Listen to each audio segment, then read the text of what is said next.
que puede existir en una sociedad. Y lo que sucedió en Tlatlaya es absolutamente injustificable hasta donde sabemos. Luego de un enfrentamiento, militares ajusticiaron, esa es la palabra, a un grupo de personas. Y eso, por supuesto, debe generar indignación y debe generar condena. Y ojalá los responsables paguen por ello. Y cuando digo paguen por ello, quiere decir que sean presentados ante un juez y sean juzgados y sufran la pena que deben pagar. Lo de Ayotzinapa es incluso peor, porque en ese caso, hasta donde sabemos, la policía entregó a bandas delincuenciales a los 43 estudiantes de la Normal. Ojalá fueran encontrados y encontrados vivos, pero el solo hecho de que exprese la connivencia entre los guardianes del orden, entre comillas, y bandas delincuenciales, nos habla de una penetración de la delincuencia en las estructuras del poder político más que preocupante. Y digo más que preocupante porque expresan de manera clara un grado de descomposición alarmante.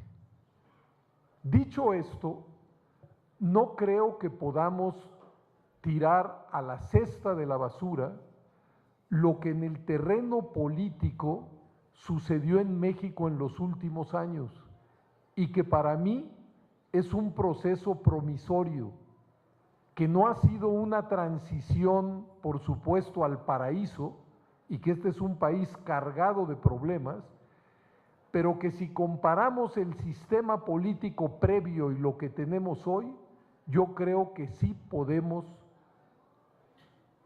digamos, hablar de un avance en ese terreno. ¿Qué teníamos? Teníamos un partido omnipotente y omnipresente. Hoy tenemos un sistema plural de partidos. ¿Qué teníamos en el pasado? Elecciones donde ganadores y perdedores estaban predeterminados. Hoy tenemos elecciones auténticas. No comparto la idea de que todo el voto depositado es un voto venal. No es cierto. Millones de mexicanos votan o votamos con libertad, lo cual no quiere decir que a esos millones de personas que votan en libertad y en conciencia no esté acompañado también de fenómenos de compra y de coacción del voto. Pero el voto ha demostrado toda su potencia generando fenómenos de alternancia prácticamente en todos los niveles de gobierno. Y esa mecánica ha hecho, es decir, este paso de un sistema de partido hegemónico a un sistema de partidos medianamente equilibrados y de elecciones sin competencia, elecciones competidas, no solo ha sido un cambio de carácter electoral, ha sido un carácter que ha modificado muchos de los trazos originales del régimen de gobierno. Aquel presidente omnipotente, hay que ver aquel excelente libro de Jorge Carpizo que hablaba del presidencialismo mexicano y de sus facultades constitucionales y metaconstitucionales que lo convertían en un presidente cuasi todopoderoso. Hoy tenemos una presidencia acotada por otros poderes constitucionales y por poderes fácticos. Aquel presidente que enviaba una iniciativa al legislativo y podía prácticamente apostar que iba a ser aprobada en sus términos, hoy esa presidencia ya no existe y tiene sí que negociar, que acordar con otras fuerzas políticas. Aquel Congreso que conocimos nosotros, que era habitado por un partido hegemónico, ya no existe más. No hay mayorías, ya no digamos calificadas, ni mayorías simples en ese Congreso. Y eso para mí es un rasgo venturoso de la vida política nacional que obliga a las fuerzas políticas que coagulan en partidos, sí, a reconocerse y a negociar. Pero incluso aquella corte que conocimos que no entraba en materia política, gracias a esta mecánica se ha convertido en una institución del Estado mexicano con una enorme centralidad. La Corte hoy, en materia de controversias constitucionales, de acciones de inconstitucionalidad, está presente y funciona. No es aquella Corte que incluso racionalizaba por qué no intervenía en asuntos políticos. Dicho lo cual, ¿qué quiere decir? Que hemos llegado a una situación absolutamente armónica, sin conflictos, sin problemas, todo lo contrario. Hasta donde yo entiendo el sentido profundo de un seminario como este, es precisamente poner en el centro de la atención que a pesar de esos cambios políticos, progresivos, graduales, pero desde mi punto de vista aventurosos, esa, digamos, inicial y contrahecha democracia requiere para reproducirse y para dar frutos de una gran cantidad, digamos, de apuntalamientos. Y quizá el más importante tiene que ver precisamente con esta falla estructural de la sociedad mexicana, que es su profunda desigualdad. Esa desigualdad irradia hacia todos los rincones de nuestra convivencia una serie de patologías que luego se manifiestan de muy distinta manera. Y por eso creo que tiene mucho sentido una reunión como esta para pensar, dado que estamos en la universidad, de qué manera, digamos, diagnosticamos el asunto y de qué manera eventualmente puede combatirse. Porque creo que en lo que hay un consenso en las diferentes mesas, si mal no entiendo, es que precisamente el tema de la desigualdad no es un tema más, es quizá el tema que debe presidir la agenda del país. Muchas gracias.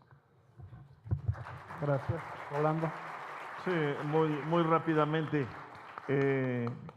Yo creo que frente al horror y el abuso criminal de poder, desde luego que podemos. Yo no me pregunto si podemos hablar de desigualdad, poder y democracia frente a eso. No, yo digo que no solamente podemos, debemos. Y no debemos cejar en esa tarea en el país todo y desde luego en las aulas de la universidad. Negarse a reflexionar sobre una cuestión como esta por el horror criminal que todos estamos viviendo y sufriendo, sería negarnos a nosotros mismos. Y entonces yo desde luego que respondo no solo en positivo, respondo en impositivo. No me pregunto si podemos, lo que digo es que debemos. Y no podemos nosotros renunciar a ese ejercicio que se permite cotidianamente además en las universidades. ¿Qué tenemos después de 30 años?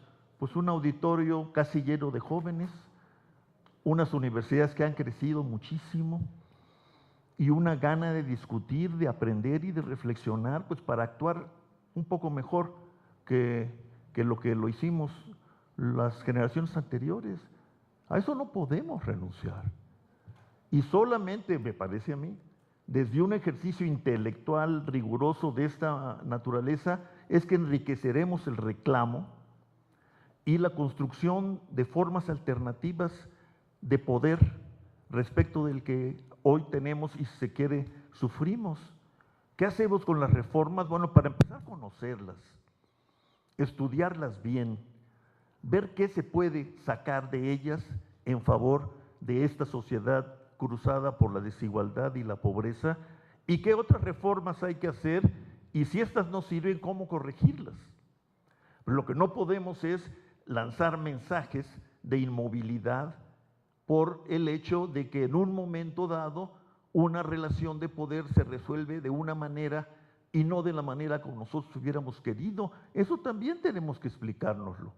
precisamente en momentos como este, no de tranquilidad y de grandes ilusiones y expectativas, no, en un momento de gran incertidumbre y mucha angustia, es como cuando tenemos que hacernos estas preguntas, y yo creo que el resto de la sociedad mexicana está esperando de nosotros algo más que negación absoluta, juicios sumarios y rechazo total a la reflexión. Yo creo que lo que están esperando nosotros es lo contrario, que se acaben los juicios sumarios, que se acaben las verdades absolutas y que triunfe la reflexión en base a la discusión y al rigor a que estamos obligados quienes poblamos estos espacios universitarios. Yo creo que eso sí me parece indispensable.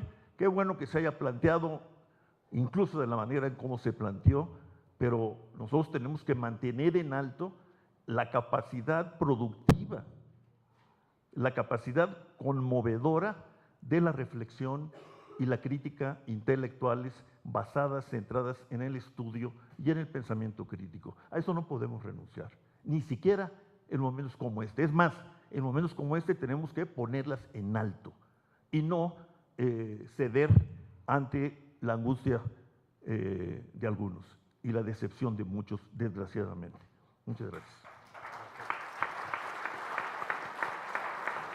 Muchas gracias, Rolando. Creo que la ponencia que nos envió el doctor Narro revela la complejidad del tema de poder y desigualdad, y al mismo tiempo nos llama la atención sobre el hecho de que buena parte de lo que nos ocurre en este momento tiene que ver precisamente con esa relación que a lo largo de ya 200 años de vida independiente se ha retroalimentado para mal. No hemos podido generar un círculo virtuoso para que el poder sirva al combate a la desigualdad y no contribuya y se retroalimente de esta desigualdad. Y creo que por lo mismo nos abre temas, líneas de reflexión sobre las que habremos de profundizar en otras discusiones. Por el momento es el tiempo de que le cedamos el espacio a la conferencia que Richard Wilkinson y Kate Pickett nos van a impartir para cerrar este séptimo diálogo por un México social contra la desigualdad. Yo les agradezco mucho a Rolando, a José Woldenberg y por supuesto a ustedes por haber